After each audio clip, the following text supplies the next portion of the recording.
की उपस्थिति में। लिटरली जब गलत गलत बातें मेरे अगेंस्ट होती हैं, वो बातें सुनकर मैं यहाँ पे आकर ऐसे खड़ी होकर गाना गाऊं, वो नॉर्मल बात नहीं है। बीमार होने के बावजूद हम आराधना में आकर ऐसे गाएं और आराधना करें, नॉर्मल बात नहीं है। लेकिन प्रभु की उपस्थिति में बहुत सुकून है। आज अगर उस सुकून को किसी ने महसूस नहीं किया, किसी का दिल अगर अभी भी टूटा है, आराधना करते वक्त भी टूटा दिल हो सकता है, लेकिन कहते हैं परमेश्वर के टूटे दिल वालों के नजदीक में रहता है। आमीन, हालेलुया। जो मुझे सीखने में 20 साल लगे, मैं आपको अगले 60 सेकंड में सिखाता हूँ। पहला, अगर आप परमेश्वर को ढूंढ रहे हैं तो बाहर नहीं, उसके वचन में ढूंढिए। परमेश्वर हमेशा अपने आप को अपने वचन के द्वारा प्रकट करता है। दूसरा, प्रार्थना केवल मांगने का जरिया नहीं, बल्कि पिता के हृदय को जानना है।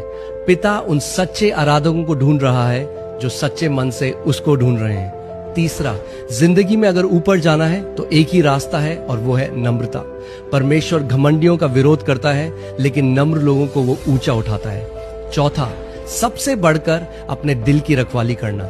जलन और कड़वाहट का जहर कभी अपने भीतर मत पनपने देना। जो तुम्हारा है वो और कोई नहीं ले सकता। जब तक स्वर्ग ही से ना दिया जाए, मनुष्य कुछ भी नहीं पा सकता, बाइबल हमें बताती है। जब आप किसी और को बढ़ता देखें तो शिकायत नहीं, परमेश्वर को धन्यवाद देना।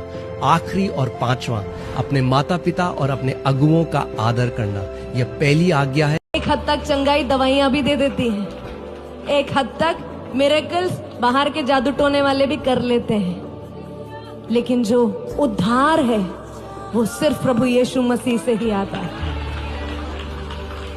अनंत जीवन सिर्फ प्रभु यीशु मसीह से ही आता है। आज सुबह अपने फाउंडेशंस को फिर से हम ठीक कर लेंगे, अलाइन कर लेंगे। It's not about what he gives me, it's about what he has already given me. ये वो बात नहीं है कि वो मेरे लिए आज क्या करने जा रहा है, ये वो बात है कि उसने मेरे लिए क्या कर चुका है, और जो उसने कर लिया है वो मेरे लिए बहुत है और बहुत ज्यादा काफी है। हालेलुया। कुछ कुछ बच्चों को एक बार प्यार होने के बाद फिर प्यार हो जाता है, फिर 2-3 बार और प्यार हो जाता है। हर बार यही बोलते हैं कि अब नहीं होगा, लेकिन प्यार होता ही रहता है। और वो शरीर की अभिलाषा है। जब हम बड़े हो जाते हैं तब समझते हैं ये बातें कि ये नॉर्मल हार्मोनल प्रॉब्लम्स है। पहली नजर में किसी को प्यार नहीं होता, पहली नजर में सबको बस शक्ल दिखती है और लस्ट आता है, गंदे ख्याल आते हैं आगे वाले व्यक्ति के बारे में। अगर आज आपको लग रहा है कि आपको प्यार हो गया किसी व्यक्ति से और वो वचन के बिल्कुल विपरीत है, अन्य विश्वासियों से, अन्य जातियों के साथ कोई हमारा मेल मिलाप नहीं है, ये वचन कहता है। लेकिन यही बात जब हम बोल दे तो बुरा लग जाता है कि भाई अब तो प्यार हो गया, मैं बदलूंगी उसका घर, मैं उसको बदलूंगी, मैं परमेश्वर में लेकर आऊंगी। एक रिवर वाली मछली, मीठे पानी की मछली को आप खारे पानी के समुद्र में डाल दोगे तो वो जी पाएगी? क्या वो जी सकती है? आप बताओ मुझे, क्या आपको लगता है कि एक सिचुएशन से निकाल कर हम किसी और सिचुएशन में किसी को फेंक दे, क्या वो सरवाइव कर सकता है वहां पे? बिल्कुल नहीं कर सकता है। तो आपका कॉन्फिडेंस अच्छा है, पर आप उसके लिए प्रार्थना करो। जब तक परमेश्वर उसमें बदलावट नहीं लाएगा, वो बपतिस्मा नहीं लेगा खुद की इच्छा से, तब तक के लिए वो रास्ता आपके लिए बंद है। ये कलाम आपको सिखाते हैं, इसमें आपको ज्यादा दिमाग लगाने की जरूरत ही नहीं है। इस धरती पर अगर कोई दुश्मन है शैतान का, तो वो है परमेश्वर के पवित्र लोग। हालेलुया। बाकी तो सब उसके ही है, उसको किसी से कोई दिक्कत नहीं है।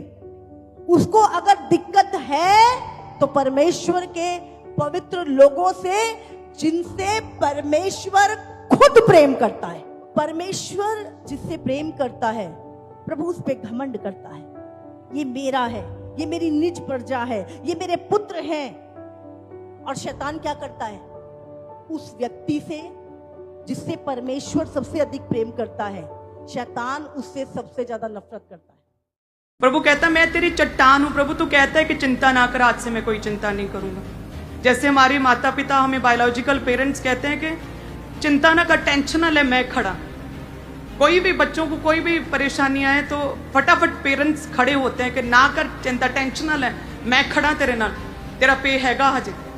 उसी तरह से परमेश्वर स्वर्गीय पिता प्रभु यीशु मसीह, वो क्या कहता है, मैं खड़ा हूं, मैं तेरी चट्टान हूं। परमेश्वर कहता मैं तेरी छुपने का स्थान हूं। परमेश्वर कहता मैं तेरा शरण स्थान हूं, सबसे सिक्योर, सबसे प्रोटेक्टिव स्थान। परमेश्वर कहता मैं तेरा स्वयं हूं, मैं खड़ा, डोंट वरी। हालेलुया।